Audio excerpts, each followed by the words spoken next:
करनाल में धान की खरीद कुछ दिनों में मंडियों में शुरू होने वाली है। ऐसे में करनाल में भारतीय किसान यूनियन सर छोटू राम के सदस्यों ने जिला उपायुक्त से मुलाकात कर किसानों को होने वाली समस्याओं से अवगत कराया।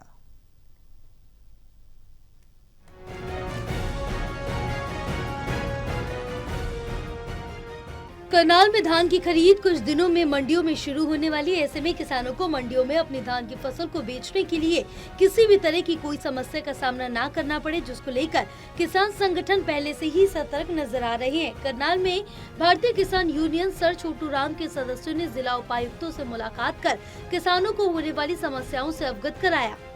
वहीं मुलाकात के बाद किसान नेता जगदीप औलख ने बताया, धान की खरीद इस बार हरियाणा में जल्दी होगी।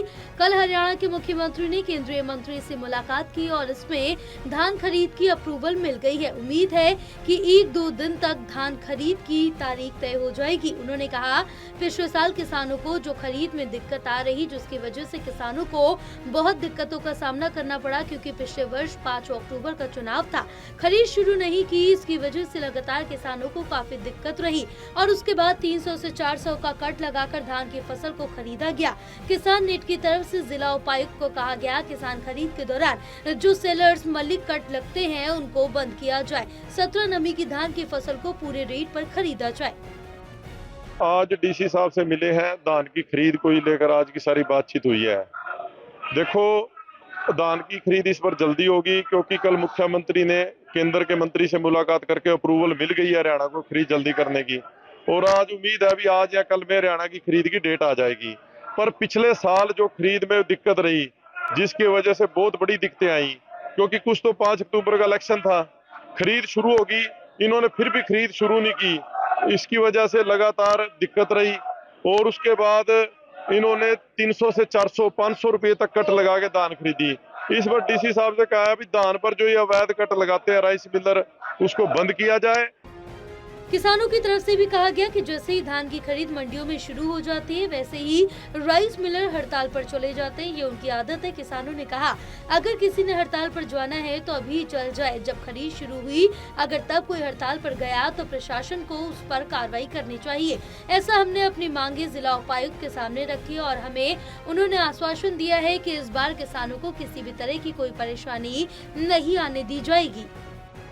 देखिए, धान पक करके तैयार है खेत में और 5-7 दिन में धान पक के मंडियों में आ जाएगी।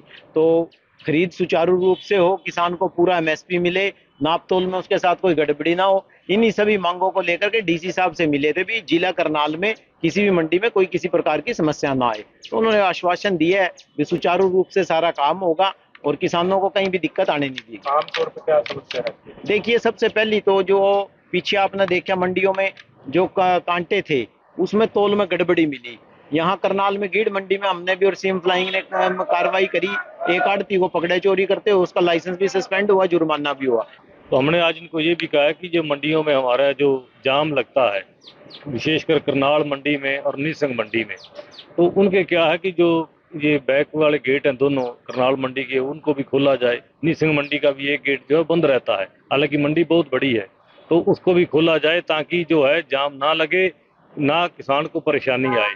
और एक लिफ्टिंग जो है, उसको भी अपना जितना माल बिकता है उसकी उसी दिन शाम को जो है लिफ्टिंग हो, ताकि मंडियों में जाम ना लगे और खरीद व्यवस्था जो है सुचारू रूप से चलती है। उन्होंने कहा है कि आपकी बार पिछली बार जैसे इलेक्शन की वजह से हमारे कमी आएगी थी कुछ।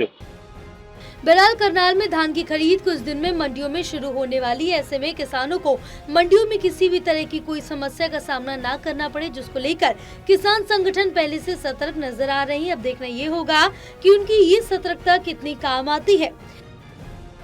करनाल से कमलदीप की रिपोर्ट।